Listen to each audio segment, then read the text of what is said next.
बहुत जल्दी short video में। तो आर्थिक विकास के साथ साथ जीवन स्तर एवं सामाजिक कल्याण में है। तो जब सामाजिक कल्याण में वृद्धि है, उसके बाद आर्थिक विकास और आर्थिक वृद्धि के बीच कोई अंतर नहीं है, यह कथन ये गलत है क्योंकि अंतर है। अतः प्राय अल्प विकसित देशों के लिए प्रयुक्त किया जाता है। तो आर्थिक विकास के प्रयुक्त किया जाता है। उसके बाद देखिए यहाँ पे आर्थिक समृद्धि का अर्थ समानता लिया जाता है। तो आर्थिक समृद्धि का आर्थिक उत्पादन से लिया गया आर्थिक विकास का विशेषता कही जा सकती है। तो आर्थिक विकास की एक प्रक्रिया कही जाती है। अल्प विकास के मापदंड निम्नलिखित में है। तो अल्प विकास की मापदंड निम्नलिखित में है, ये क्या है? तो यह एक उपयुक्त सभी मतलब कि भूमि और जनसंख्या का अनुपात, प्रति व्यक्ति पूंजी कम का अनुपात, निर्धनता और उपयुक्त सभी हो जाएगा। उसके बाद फिर से देखिए, भारत में निम्नलिखित में से उपकरण सार्वजनिक उपकरण नहीं है। तो निम्नलिखित में से टाटा कंसल्टेंसी सर्विस से है, टाटा कंसल्टेंसी सर्विस से। उसके बाद देखिए, आर्थिक विकास की अवस्थाएं निम्नलिखित में से है। तो परिगुण से सभी हो जाएगा। मतलब परंपरागत समाज की अवस्था, स्वयं सुफूर्ति की अपूर्ण दर्शाए और स्वयं स्वीकृति की अवस्था परिगुण में से सभी हो जाएगा। उसके बाद देखिए, आर्थिक विकास के प्रभावित करने वाला घटक निम्नलिखित में से है। तो प्राकृतिक संसाधन, मानवीय संसाधन, पूंजी निर्माण, उपरिगुण से सभी। आर्थिक नियोजन प्रारंभ होता है तो आर्थिक 20वीं शताब्दी से होता है। भारत में योजना आयोग की स्थापना करी गई 15 मार्च 1950 में किया गया। नियोजन उद्देश्य होता है, तो नियोजन उद्देश्य होता है क ख दोनों, मतलब आर्थिक कल्याण में वृद्धि, सामाजिक कल्याण में वृद्धि, क ख दोनों हो जाएगा। कौन सा विशेषता आर्थिक नियोजन की नहीं है? तो कौन सा विशेषता नहीं है? वह हमेशा एक अल्पकालीन प्रक्रिया है। नियोजन अर्थव्यवस्था का मुख्य कारण है। तो नियोजन अर्थव्यवस्था का मुख्य कारण है। तो नियोजन अर्थव्यवस्था का मुख्य कारण कीमत तंत्र से है कि किस पंचवर्षीय योजना में आर्थिक विकास की दर अपने लक्ष्य से अधिक रही है। तो वो 9वीं पंचवर्षीय योजना में। उसके बाद गरीबी उन्मूलन तथा आत्मनिर्भरता किस योजना का प्रमुख उद्देश्य था? तो वह 5वीं योजना का। 10वीं पंचवर्षीय योजना में वार्षिक विकास की दर रखी गई थी 8%। भारत में मानसून का जुआ कहा जाता है। तो भारत में मानसून का जुआ कृषि को कहा जाता है। कृषि को कहा जाता है। निम्नलिखित में से कौन सा उद्योग कृषि पर निर्भर नहीं है? तो कौन सा? लो इस्पात उद्योग कृषि पर निर्भर नहीं है। लो इस्पात उद्योग का मतलब इसमें दिखाई नहीं देता है। देखिए, फसलों के प्रारूप के संबंध में कौन सा कथन सही है? फसलों का प्रारूप देश के अनुकूल है। तो ये हो जाएगा, ये कथन ये सही हो जाएगा। मतलब सिंचित क्षेत्र में सर्वाधिक सिंचाई किस स्रोत से होता है? तो किस स्रोत से होता है? तो नहरों से। और उसके बाद प्रदूषण रहित कृषि के विकास होगा। तो प्रदूषण रहित कृषि विकास जब जैविक उर्वरक व वैज्ञानिक कीटनाशकों का प्रयोग बढ़ेगा। तो उसके बाद हरित क्रांति का परिणाम स्वरूप अधिकतम सफलता प्राप्त करने वाली फसल कौन सा है? तो गेहूँ है। उसके बाद कृषक को आज भी सबसे ज़्यादा साख की सुविधा निम्न में से किससे मिलती है? तो सबसे सुविधा सहकारी संगठन से मिलता है। नबार्ड द्वारा जारी किया गया कार्ड है। तो नबार्ड द्वारा किसान क्रेडिट कार्ड 1991 की नवीन औद्योगिक नीति के स्रोत को निम्न में से कौन सा सहकारी निर्णय नहीं लिया गया है? तो नहीं लिया गया है। तो सामाजिक महत्व के उद्योग निजी क्षेत्र को दिए गए हैं। उसके बाद नवीन औद्योगिक नीति का लाभ होता है। तो नवीन औद्योगिक नीति का लाभ चिरयातों में वृद्धि होता है। उसके बाद नई आर्थिक नीति की हानियां हैं। तो नई आर्थिक नीति के ऊपर उन्होंने सभी विदेशी पूंजी के खतरा, सार्वजनिक क्षेत्र में प्रतिनिधि यही सही नहीं है, भ्रष्टाचार की गुंजाइश, ऊपर इनमें से सभी हो जाएगा। उसके बाद आगे देखिए निम्न में से कौन से आप किस उद्योग को आधारभूत संरचना की रीढ़ मानते हैं। तो निम्न में से लौह एवं इस्पात उद्योग हो जाएगा। उपभोक्ता वस्तु के संबंधित उद्योग है तो वह वस्तु का चीनी उद्योग हो जाएगा। उसके बाद भारत का विश्व में चीनी उत्पादन में कौन सा स्थान है। तो भारत में दूसरा स्थान है। चाय पत्ती उत्पादन में भारत का विश्व में कौन सा स्थान है। तो दूसरा ये भी स्थान है। उपभोक्ता वस्तुओं के संबंध में उद्योग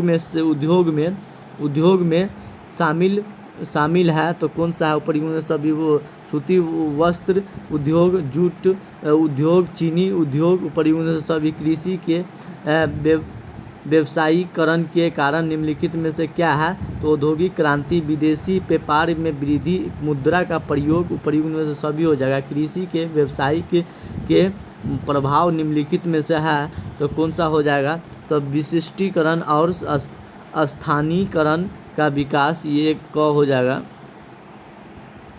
उसके बाद बाजार अर्थव्यवस्था को विकसित करने वाले कारक निम्नलिखित में से कौन सा है। तो एकीकृत मौद्रिक प्रणाली, ब्रिटिश शासन से पूर्व भारतीय गांव आर्थिक दृष्टि से है तो कौन सा है।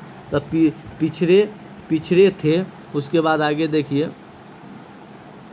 ब्रिटिश शासन से पूर्व भारत के गांव में प्रचलित था तो कौन सा सामंतवाद हो जाएगा। सामंतवाद, ब्रिटिश शासन से पूर्व भारतीय हस्तशिल्प थे विकसित। 18वीं शताब्दी के मध्य ग्रामीण अर्थव्यवस्था थी तो वह पूंजीवादी अर्थव्यवस्था। ब्रिटिश शासकों ने भारतों को एक पिछड़ी हुई, एक गतिहीन अर्थव्यवस्था दी। गांधी जी योजना तैयार की गई थी। गांधी जी आचार्य श्री मन्ना नारायण के द्वारा करा। संयुक्त राष्ट्र के अनुसार भारत का क्षेत्रफल विश्व भूमि के कितना प्रतिशत है। तो 2.4% है। भारत में वन संरक्षण अधिनियम कब पारित हुआ। 1980 में हुआ। द्वितीय पंचवर्षीय योजना में विशेष ध्यान दिया गया था तो उद्योग पर। और उसके बाद चौथी पंचवर्षीय योजना के प्रमुख उद्देश्य क्या है। तो चौथी पंचवर्षीय योजना पर ऊपर तो दोनों हो जाएगा। उसके बाद जिसे हम आत्मनिर्भर की प्राप्ति भी कहेंगे और उसके बाद स्थिरता के साथ विकास भी कहेंगे। 11वीं पंचवर्षीय योजना कब प्रारंभ हुआ। 11वीं पंचवर्षीय योजना 2007 में हुआ। 11वीं पंचवर्षीय योजना का मुख्य उद्देश्य क्या था। तो आधारिक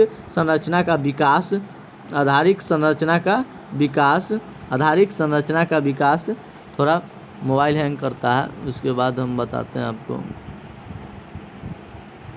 जो हमारा फ्रेंड है वो ऐसा ही भेजा है इसलिए नहीं दिखाई देता है। कहा नई आर्थिक, पहले हम देख लीजिए, हम बोली कि सुनिए। नई आर्थिक नीति को किस वर्ष लागू हुआ। 1991 में हुआ। 11वीं योजना प्रारंभ हुआ तो 11वीं योजना 2012 में हुआ। 11वीं योजना में आर्थिक विकास का लक्षण शुरू में कितना प्रतिशत था। तो कितना प्रतिशत था। तो 8.5% था। उसके बाद आगे देखिए, निम्नलिखित में से किस तत्व का परिवर्तन भूमि सुधार से संबंधित नहीं है। तो कौन सा नहीं है। तो भूमि का स्वामित्व से नहीं है, प्रबंधक से नहीं है। उसके बाद भूमि सुधार कानून की भारतीय संविधान की 9वीं सूची में शामिल कर लिया गया था। तो कितना शामिल कर लिया था। उसके बाद देखिए 1976 में शामिल कर लिया था। भारत में भूटान आंदोलन की शुरुआत किसने की। तो भारत में भूटान आंदोलन का शुरुआत लोकपाल तिलक ने किया। उसके बाद देखिए,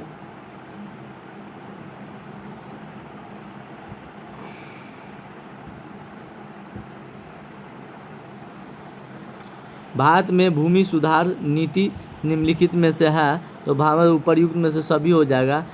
जमींदारी व्यवस्था से, महलवाड़ी व्यवस्था से, रियायतवादी व्यवस्था से, उपर्युक्त सभी का निम्न में से भूमि सुधार कार्यक्रम के लिए उठाए गए कदम निम्नलिखित में से है, तो उपर्युक्त में से सभी जमींदार का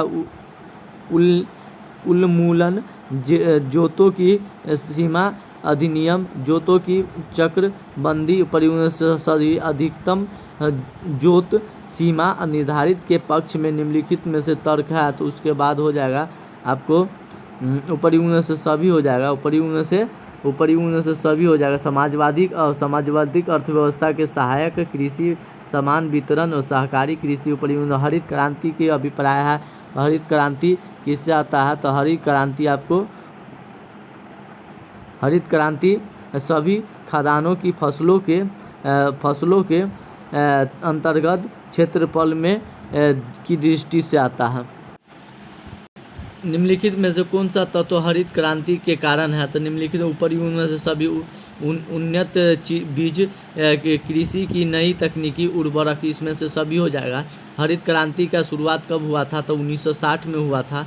60 से 66-67 के दशक में हुआ था। हरित क्रांति के आर्थिक प्रभाव निम्नलिखित में से क्या पड़ा, हरित क्रांति के आर्थिक प्रभाव निम्नलिखित में से कहाँ पड़ा, तो उस निम्नलिखित में आर्थिक प्रभाव निम्नलिखित है, तो कौन सा है, उपर्युक्त से सभी। कृषि उत्पादन में वृद्धि, कृषि उत्पादनकर्ता में वृद्धि, रोजगार में वृद्धि। हरित क्रांति के सामाजिक प्रभाव निम्नलिखित में से है, पूंजीवादी कृषि का विकास,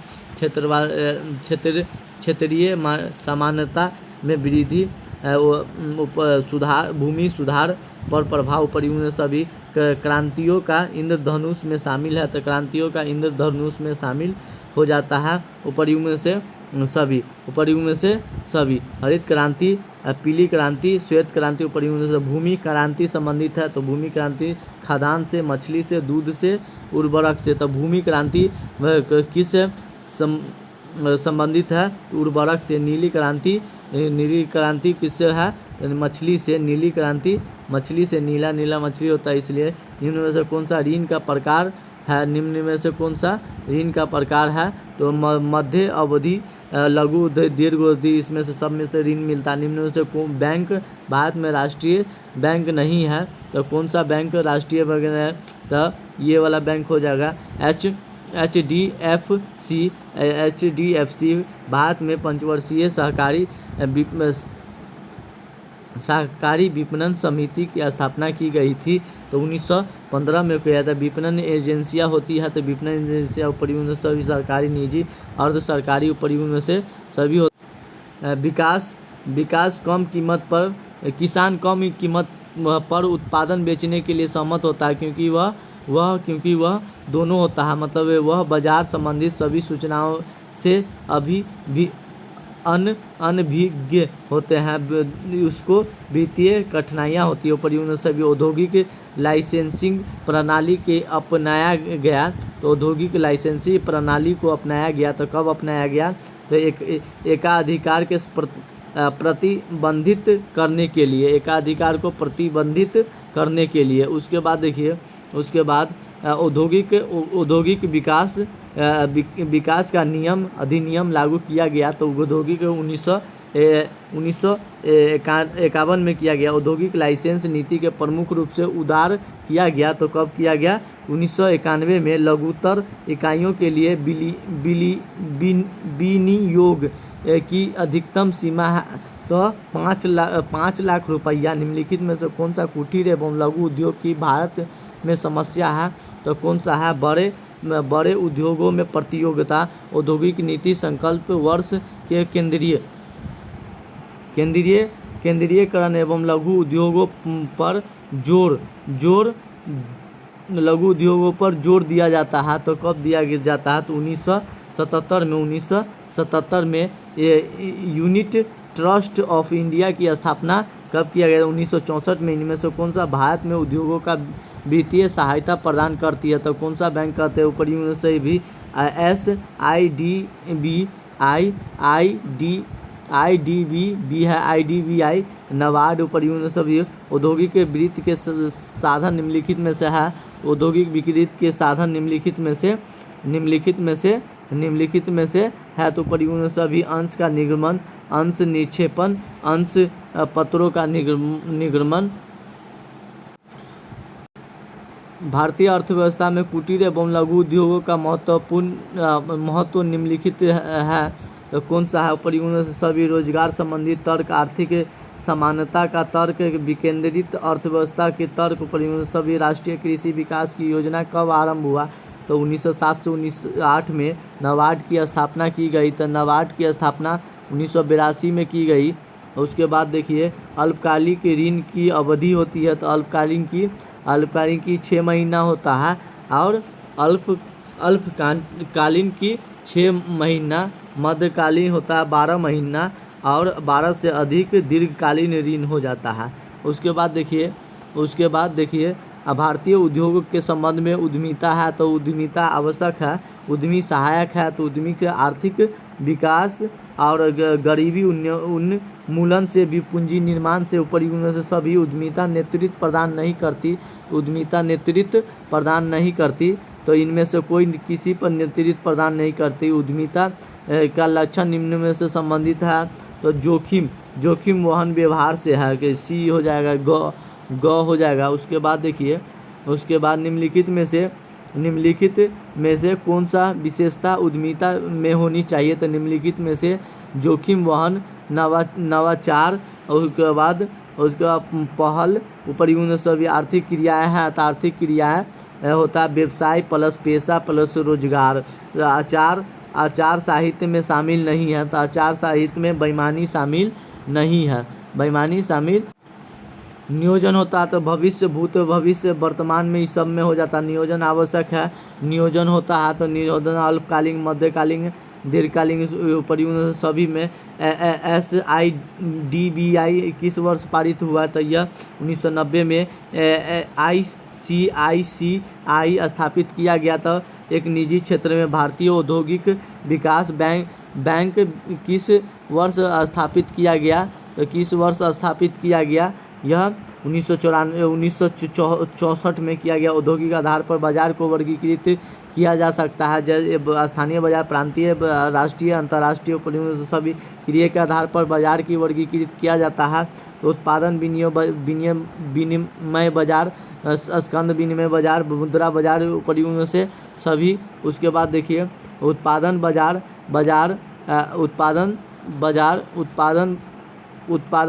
उत्पादन का व्यापार करते हैं। तो कृषि नई वाणिज्य करता है। विपणन पर किया गया विनियोग है। ब्रिटिश काल में भारतीय अर्थव्यवस्था थी। तो ब्रिटिश काल में स्वैच्छिक अर्थव्यवस्था थी। ब्रिटिश काल में भारत की राष्ट्रीय आय की गणना पहला प्रयास किसने किया था? तो किसने किया था? दादा भाई नौरोजी। भारतीय अर्थव्यवस्था है तो मिश्रित अर्थव्यवस्था में पाया जाता है। तो निजी क्षेत्र, सरकारी क्षेत्र, सार्वजनिक क्षेत्र, उपर्युक्त में से सभी हो जाता है। भारतीय अर्थव्यवस्था के पिछड़ेपन के कारण क्या है? तो प्रति व्यक्ति में निम्न अंतर, कृषि की प्राधान्यता से जनसंख्या में वृद्धि, परियोजना सभी अल्प विकसित देश की विशेषता है। अल्प विकसित परियोजना सभी प्रति व्यक्ति निम्न आय होता है। व्यापार निर्धारणता, पूंजी में कमी, परियोजना सभी भारतीय अर्थव्यवस्था का महत्वपूर्ण लक्षण है। तो बहुत महत्वपूर्ण लक्षण है। तो परियोजना सभी कुशल श्रम एवं तकनीकी ज्ञान में कमी, बेरोजगारी एवं अर्ध बेरोजगारी, उच्च जन्म दर। परियोजना सभी अर्ध विकास देशों के किस प्रकार की बेरोजगारी है? तो यह चक्रीय बेरोजगारी है। अदृश्य बेरोजगारी, तकनीकी बेरोजगारी। परियोजना सभी पर आर्थिक नियोजन प्रारंभ होता है। तो आर्थिक नियोजन जो 21वीं शताब्दी में होता है। उसके बाद देखिए आर्थिक नियोजन की विशेषता है। तो संसाधनों पर नियंत्रण, निश्चित अवधि सर्वांगीण विकास परियोजना सभी नियोजन के उद्देश्य है से राजनीतिक उद्देश्य, सामाजिक उद्देश्य, आर्थिक उद्देश्य सभी मतलब नियोजन के उद्देश्य नहीं है। तो नियोजन का उद्देश्य नहीं, आर्थिक उद्देश्य, सामाजिक उद्देश्य और राजनीतिक उद्देश्य, धार्मिक उद्देश्य नहीं है। ये तीनों है। नियोजन के राजनीतिक उद्देश्य है तो नियोजन की राजनीतिक उद्देश्य हो जाएगा आपको आंतरिक शांति, सुरक्षा और सुरक्षा। उसके बाद नीतियों का पालन परियोजना से सभी हो जाए। नियोजन के आर्थिक उद्देश्य है तो अवसर की समानता, अधिक उत्पादन, आय की समान वितरण परियोजना से सभी। नियोजन के सामाजिक उद्देश्य है तो सामाजिक सुरक्षा, सामाजिक मान्यता, कल्याणकारी राज्य की स्थापना परियोजना से सभी। नियोजन के आर्थिक उद्देश्य नहीं है तो नियोजन का आर्थिक संरचना मतलब इसमें से कोई नहीं है। नियोजन निर्माण की प्रक्रिया है तो नियोजन निर्माण की प्रक्रिया ऊपर में रूपरेखा तैयार करना, रजिस्ट्री कोड पत्र, प्रारंभिक विचार परियोजना सभी नियोजन निर्माण प्रक्रिया में शामिल नहीं है। तो नियोजन राज्य योजना नहीं है, जिला योजना नहीं है और स्वीकृति मतलब ये सब है, ये सब है लेकिन क्रियान्वयन नहीं है। भारत में योजना आयोग की गठन 15 मार्च 1950 में हुआ था। भारत में नीति आयोग की गठन 1 जनवरी 2015 में हुआ था। कृषि क्रियाओं के किस क्षेत्र से संबंधित है तो कृषि क्रिया तृतीय क्षेत्र से संबंधित है। नहीं, कृषि मतलब देखिए कृषि हो जाएगा प्राथमिक और द्वितीय हो जाता है। द्वितीय पशुपालन जितना है जो पशुपालन में होता है वो द्वितीय में हो जाता है। तृतीय में होता है सेवा क्षेत्र, मतलब जितना सेवा देने वाला, जैसे स्कूल में मास्टर पढ़ाता है तो वो पढ़ाते हैं तो वो सेवा क्षेत्र दे रहे हैं। एक डॉक्टर पढ़ाते तो वो सेवा दे रहे हैं। जैसे कि नर्स जब हॉस्पिटल में काम करती है तो वो तृतीय क्षेत्र में आ जाएगी। जब वह घर की अपनी बच्चा को बैठा करके बस में छोड़ते हैं तो वो नहीं आएगा, वो मतलब तृतीय क्षेत्र में नहीं आएगा। उसके बाद देखिए भारतीय कृषि के उत्पादकर्ता है तो भारतीय कृषि का उत्पादकर्ता हो जाएगा आपको निम्न है। भारतीय कृषि के पिछड़ेपन के लिए कौन सा तत्व उत्तरदायी है तो तकनीकी तत्व। भारतीय कृषि अत्यधिक निर्भर है तो कृषि मानसून पर निर्भर है, बारिश पर। भारत में कृषि का महत्व क्योंकि यह उपरियोजना से रोजगार का साधन, औद्योगिक का आधार, राजस्व में योगदान करती है। उपरियोजना सभी। भारत में हरित क्रांति का शुरुआत हुआ था तो 1966 क्रांतिकारियों के इंद्रधनुष में शामिल है। हरित क्रांति नहीं है, पीली क्रांति, नीली क्रांति। परियोजना हरित क्रांति का संबंध होता है परियोजना से सभी। हरित क्रांति का खाद्यान्न से संबंध होता है। पीली क्रांति का मछली से, पीली क्रांति से दहन और तेलहन से होता है। हरित क्रांति से किस खाद्य फसल के उत्पादन में वृद्धि करता है तो गेहूँ करता है। हरित क्रांति का लाभ किस वर्ष किसान को नहीं मिला तो किस वर्ष नहीं होता, छोटे किसान को नहीं मिलता है, किसानों को नहीं मिला छोटे के। श्वेत क्रांति का संबंध है तो श्वेत क्रांति का संबंध दूध से है। नीली क्रांति का संबंध है, नीली क्रांति का मछली से। भारतीय कृषि की विशेषता है। इसके बाद देखिए तो हो जाएगा आपको इस उपरियोजना से सभी हो जाएगा। आजीविका का साधन निम्न उत्पादकर्ता, जोतों का छोटा आकार उपरियोजना सभी। भारतीय कृषि की निम्न उत्पादकर्ता के कारण है तो उपरियोजना सभी। प्राकृतिक कारण, तकनीकी कारण, संसाधन कारण उपरियोजना। भारतीय कृषि के निम्न उत्पादकर्ताओं के आर्थिक कारण है तो हो जाता पूंजी का अभाव, उसके बाद साख सुविधाओं का अभाव, निम्न किसानों की ऋणदाता उपरियोजना सभी। भारतीय कृषि को निम्न उत्पादकर्ता के तकनीकी का कारण है तो कौन सा हो जाएगा आपको देखिए यहाँ पे उपरियोजना से सभी होगा।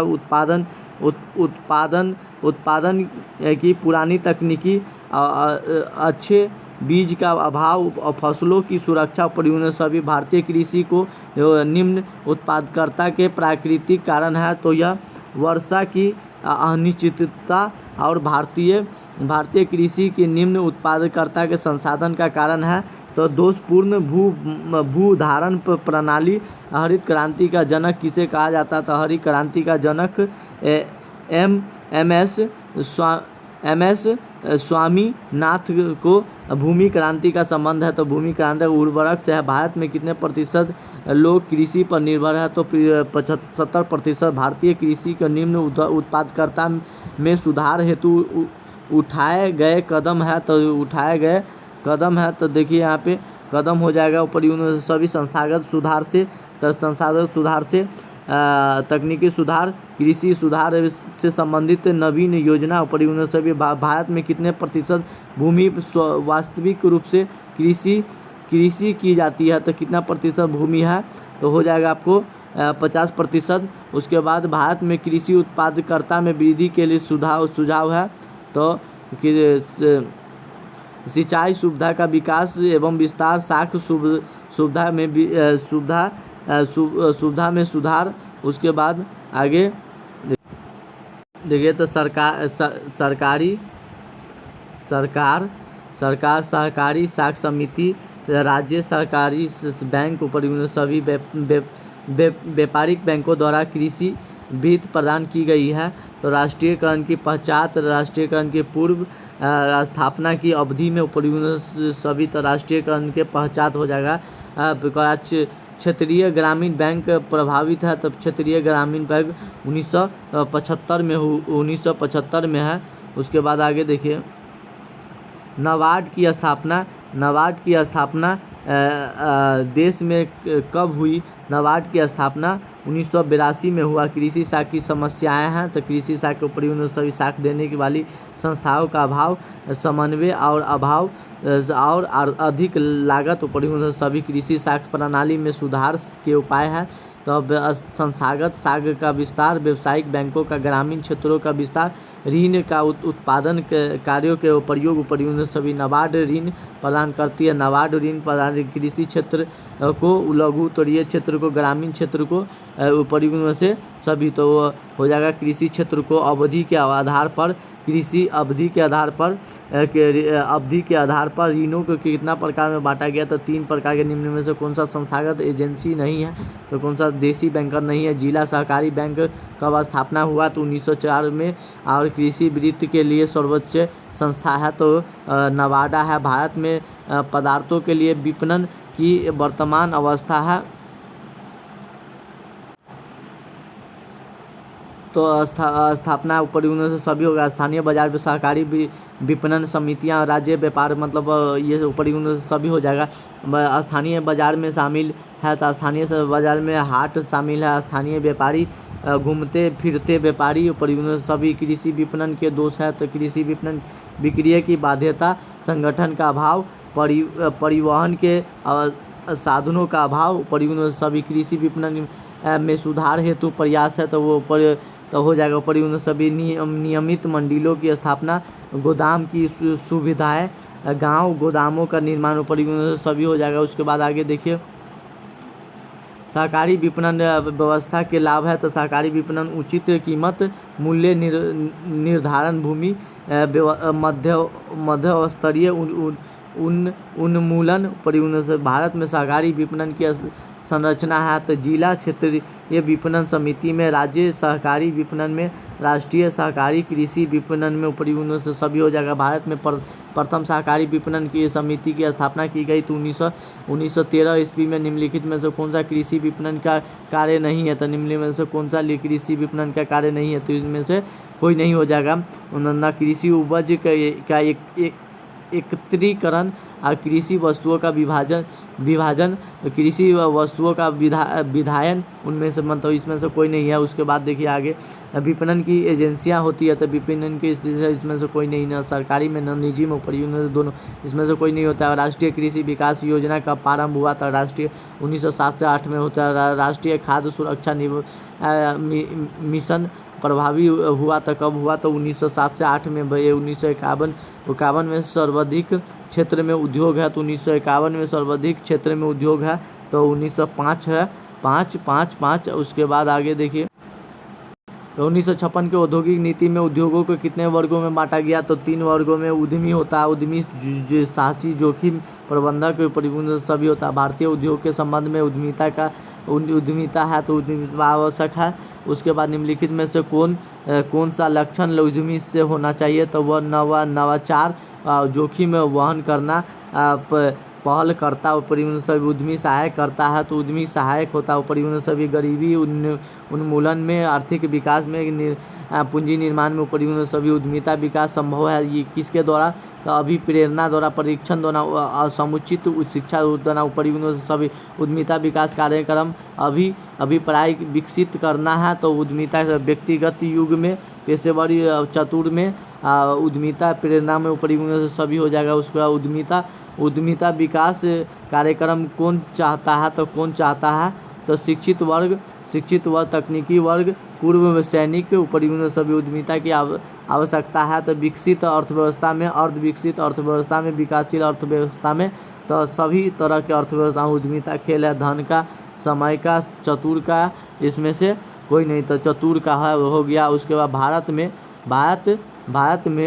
में उद्यमिता विकास कार्यक्रम है, तो भारत में समय की बर्बादी, धन की बर्बादी आवश्यक है। धन की बर्बादी ये सब नहीं है। उद्यमिता विकास कार्यक्रम प्रदान करती है, तो स्वरोजगारी से उद्यमी कौशल में वृद्धि, परिवहन से सभी होगा। अगला पेज में होगा परिवहन से सभी, मतलब शिक्षा तथा प्रशिक्षण परिवहन से सभी हो जाएगा। उद्यमिता विकास कार्यक्रम प्रदान करती है, तो रोजगारी प्रदान करती है। भारत में उद्यमिता का भविष्य रहता है, तो भारत में उद्यमिता का भविष्य उज्ज्वल रहता है। उद्यमिता विकास कार्यक्रम के प्रति भारत के सरकारी यंत्र का दृष्टिकोण है, तो यह एक असहयोगात्मक है। उद्यमी है, तो जन्म लेता है, बनाया जाता है, ये सभी हो जाएगा। उसके बाद उद्यमी रोजगार के अवसरों में करता है, तो उद्यमी वृद्धि करता है, कमी करता है, मतलब वृद्धि करता है।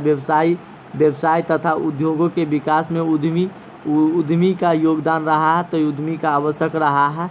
उसके बाद उद्यमी महत्वपूर्ण योगदान करता है, तो उद्यमी महत्वपूर्ण आर्थिक विकास का भारत में आर्थिक विकास के सहायक है, तो वह भारतीय उद्यमी, विदेशी उद्यमी, भारतीय और विदेशी दोनों हो जाएगा। उद्यमी सहायता करते हैं, तो निर्यात में कमी, आयात में कमी, तो आयात में प्रतिस्थापन करता है। आपको 200 VBI MCQs क्वेश्चन बता दिया गया है, इसमें से आपको पक्का 100 गो रहेगा, और आगे वाला वीडियो में आपको हम प्रोवाइड करवाएंगे। ओके, धन्यवाद।